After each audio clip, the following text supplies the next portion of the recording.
Women are mostly excluded from what we consider professions. There are a few doctors and lawyers and engineers and scientists and MBAs, but professional women are mostly social workers or teachers. In fact, 90% of professional women are teachers. And if you're an educated black woman, the only real job available to you is probably to be a teacher in a black school. There are a number of nurses, although nurses haven't organized quite to the level of profession yet. They will, as some of these other careers. And of course, female colleges, all women colleges, tended to have female professors. So that would be another avenue you could go if you were a woman. But within the progressive movement, the dominance of women was striking. Just like we saw back in the period in the 1830s, 40s, and 50s, that wave of reform, this wave of reform will also see a major input from women. They could not vote, and they were not allowed to hold public office, and they had very little professional power. And widely, society did not believe they belonged in the public sphere. But despite all of this, we have women begin to organize and try to change society for what they believe to be the better. Now remember, women have seen these two worlds be created, the world of the home and the world of work. And of course, they're largely excluded from the world of work. Children are going to school now, so they don't have to take care of their home all the time. If you have any sort of income at all, there's cheap labor. You can hire somebody to do the housework. And this means a bunch of women with a bunch of time on their hands. You will also have an increase in the number of single women in society. And in fact, many of these reformers we're going to talk about were either women who were never married or we now know to be lesbians, although that would have been kept secret at the time. This was called a Boston marriage back in the day. Divorce rates are also increasing. In 1880, 1 out of 21 marriages end in divorce. By 1916, 1 out of every 9 marriages end in divorce, and almost all divorces, or the majority of them, are initiated by the woman. Women's clubs become common by the 1880s. This is an outlet for middle and upper class women who are intelligent and have a lot of energy and want to do something other than just sit at home all day and wait for the kids and the husband to come home from school and work. In 1892, the General Federation of Women's Clubs organizes 100,000 women in 500 clubs into one massive national group. By 1917, they have more than 1 million members in this group. And they evolve from social clubs, where they sit around and gossip, to clubs that are targeted at real serious reforms that will change America. They plant trees, they support schools, they build libraries, they run the settlement houses that we talked about a minute ago, they build hospitals and parks, they push laws regulating child and female labor, they demand workplace safety, food and drug regulation, protection for the Native American tribes, improvements in urban housing, temperance, which we'll get to later.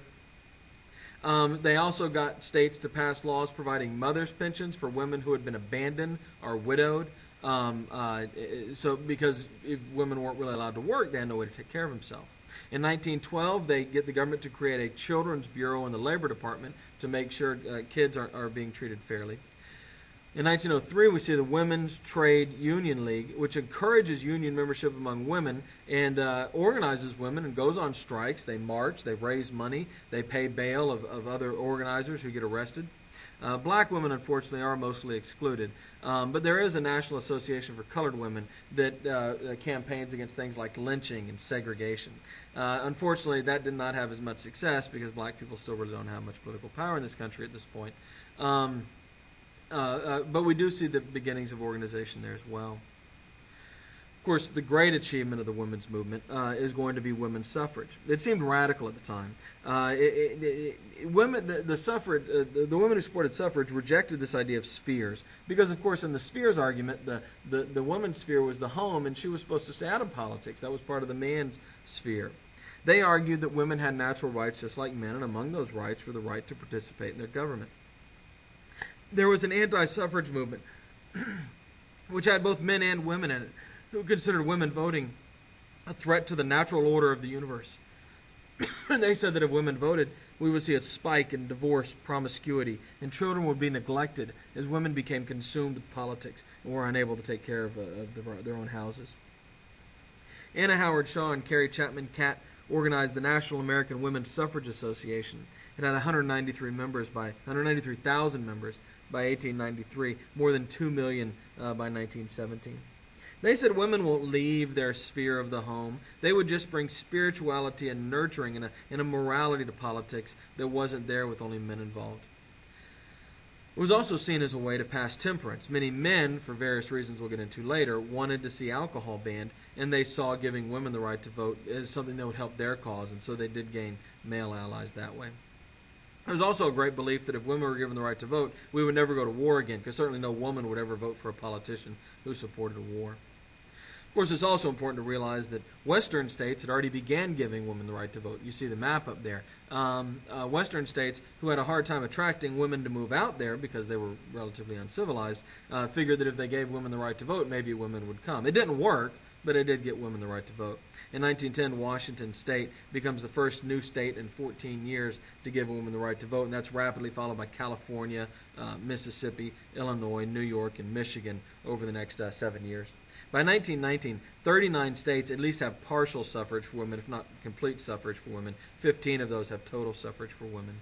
So by the time the 19th Amendment is passed in 1920, women are really voting in a lot of states outside the South.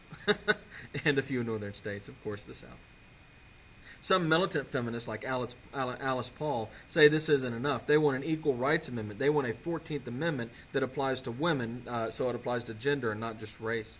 But most women, honestly, are happy with the right to vote, and the women's rights movement after the passage of the 19th Amendment in 1920 will enter into what they call the doldrums, and will not be revived again until the 1960s. And in reality, when women get the right to vote, they overwhelmingly vote the same way that their husband does. And so it doesn't end up having a dramatic effect on who wins elections.